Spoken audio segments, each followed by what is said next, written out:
All right, back in the saddle here. I'm gonna try to keep my head pointed down a bit as we are traveling south and the sun is just up there to our, I don't know, 11 o'clock.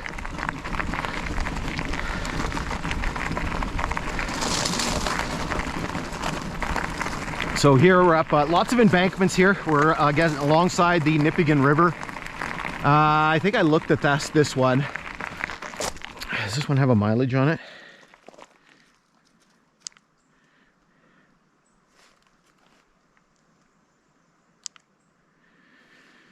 I don't know, this one is 119 point something. Can't read it. At one time there was a wooden box culvert down there, so it shows up on the old map. Okay, so here we go. We just got a bunch of these grown-in sections that we have to deal with. Again, wasn't fun cutting my way through them and has left me basically just beat again on top of having to do that extra traveling. And just even now, pulling the trailer, even though Luna's not in it, when Luna's in it, it's crazy because she weighs 60 pounds. But it really weighs the bike down. Oh my God, there's all pollen in there. It's like basically dragging an anchor.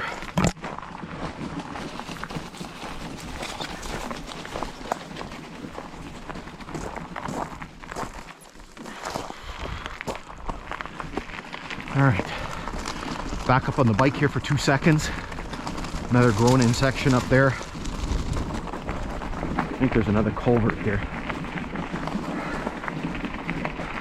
Yeah, again, just lots of culverts in through here. It's weird because the previous section, there's lots of, this one you can read really well.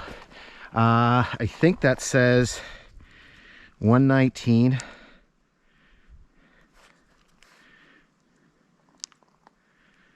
Yeah, 119.78. So again, that's the mileage on the Kinghorn, the original lines. It would be 70.08.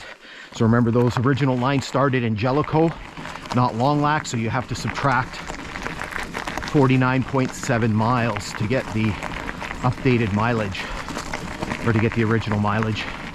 All right, through the grown-in section here again.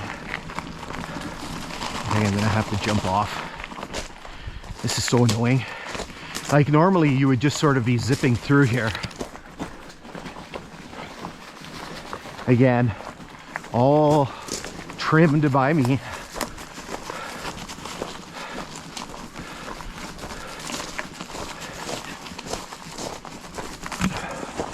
And so there's a little clear spot and then it's grown in again. Nope, no, Luna found a partridge.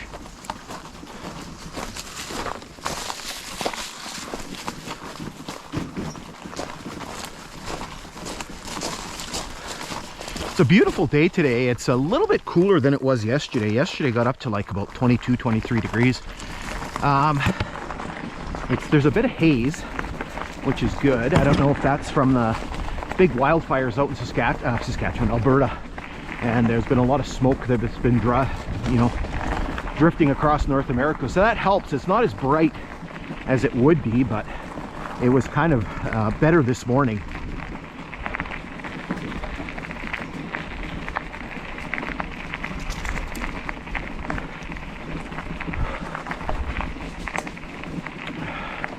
All right, through the grown-in section again.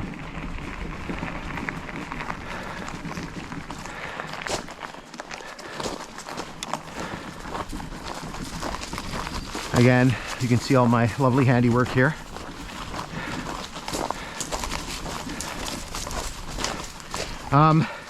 As I'm hacking these trees, I was thinking, man, you know, I need a beer.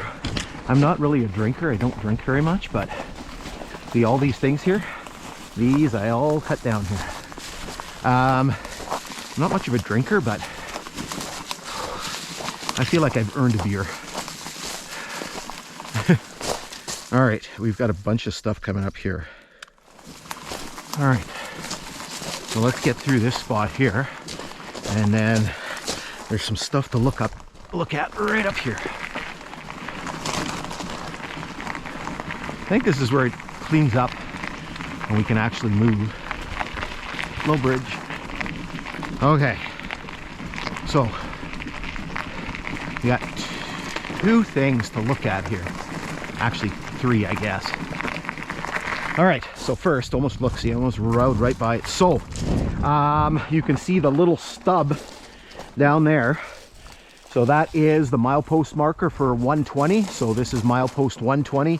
Obviously it's been cut off. Not sure where the marker is, if they cut it off and took it or they ditched it. It's kind of weird because 119 is there, 120 is missing, 121 is there, 122 is on the ground, 123 to 124. So it's weird that that one is gone. But again, this is just the nature of this line. So, you know, like nothing makes sense. Why some things are there and some things are not. Okay, so we have a really cool thing right here. So you see this metal box that's beside the grade, and then you actually have right here, you actually have a flanger sign, and basically the flanger sign is for this metal box. So what this metal box is, let me take my helmet off. So this, speaking of a flange sign, this is a wheel flange greaser. Now what's interesting about this one is this is the only one, sorry, gotta get the right angle here so I'm not in the sun. This is the only one that's still in place. And so this is a really, really neat thing to see. So inside here, you can see basically it's all full of grease. Okay, and so essentially how this works, and so you can see basically this little piece here, and you could see basically a bunch of fittings. So how it works is this is what's called the mechanical wheel flange greaser. So essentially there would be a bunch of stuff here attached to the tracks. And as the train goes by, basically the train going by essentially actuates a mechanical action that pumps grease from this box onto the inside of the inside parts of the tracks where the wheel flanges come into contact with it. And basically the purpose of the wheel flange greaser is to lubricate those inside flanges where the flange comes in contact with the rail. And again, the flange keeps the train on the tracks. And basically these are used in areas where there are a lot of curves, and basically because it does generate a lot of friction when the trains are going around those corners and those flanges come in contact with the rails. So I don't know if these are still used. I think they're still used today. They were a lot more common in the past.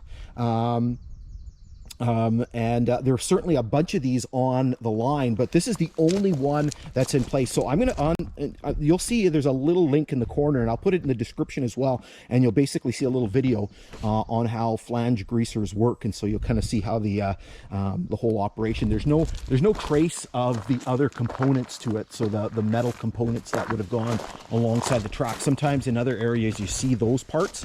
But in any case, this one is neat because it's actually still in its original location. Okay, let's get rolling here. I think we got another culvert here. Every time you see these little orange markers, so the orange markers are basically there to signify that there's a buried fiber optic cable. We're going to see a junction box here very shortly. What's the mileage? 120.02. So on the original line that would be 70.32. Okay, let's get going here. So here another little grown in section. So again, lots of them on this area here, and again I basically had to cut my way through. You can see my handiwork here. This one was really neat, so because you can see that there's this grown in section, there's a little bit of a break, and then there's another grown in area up ahead. I have to jump off the bike. I can't ride on this center part here in between the ruts because there's too much ballast and I kill myself.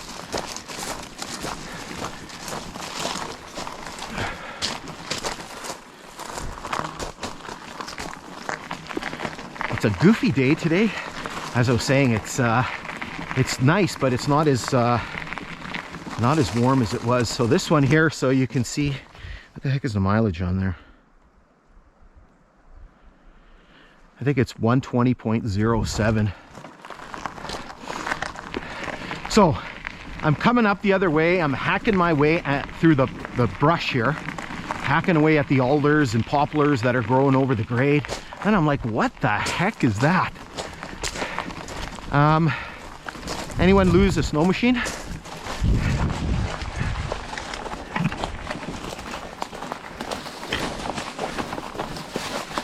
So this is like weird.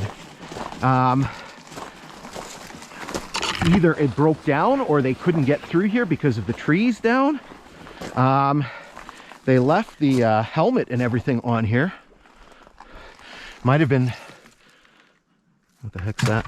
Might have been mechanical issues. The key's still in it. Looks like there's a box of spark plugs there. So maybe it broke down and they couldn't get it going. I don't know. It's just, you know, of all the things that I've seen out here, I've never seen a snow machine abandoned beside the grade.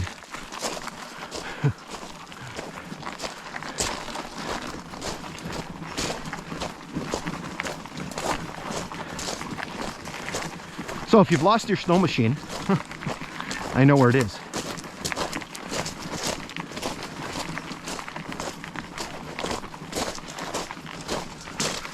Again, just absolutely brutal in here.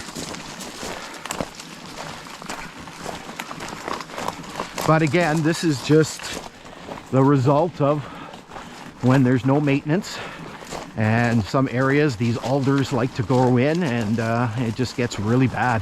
It's so weird because some areas, you know, people will comment when I put pictures and videos up on social media, and they're like, you know, wow, you know, the grade looks so great here, you know, it looks like you just slapped the rails on. And then you get sections like this where it's just bad.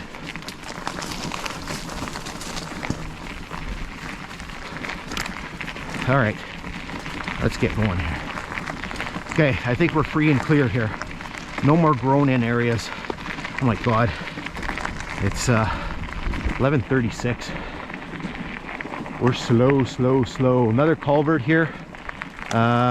This was the one I couldn't read. It says 120 point something. Again, try to keep my head down. The sun's way up there. Again, it's almost noon.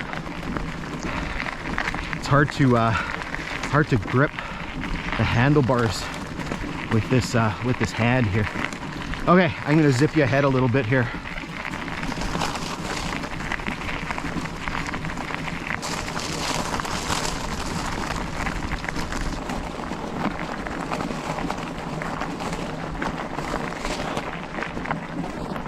Okay, so another stopping point here. So we mentioned the fiber optic cable before, so this is a junction box for that fiber. It's a pretty important fiber optic line. So you can see the mileage, I don't know if you can read on the camera, 120.35, so that's the mileage on the Kinghorn. The original line, that would have been 70.65. All right, let's keep moving here. We're almost at our big stopping point here on this section of grade, which is going to be the Nipigon River Bridge. So the Nipigon River is just through the trees there. You're going to see it very well shortly.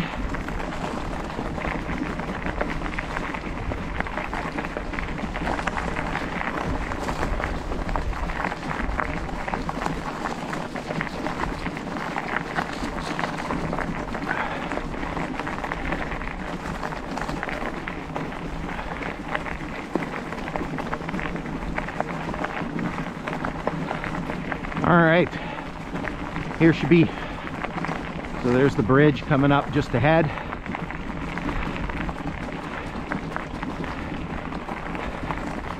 So here you can see we're going to start the approach to the bridge. There's a bit of an embankment that starts here. That leads us up to the, I guess, northern or eastern abutment.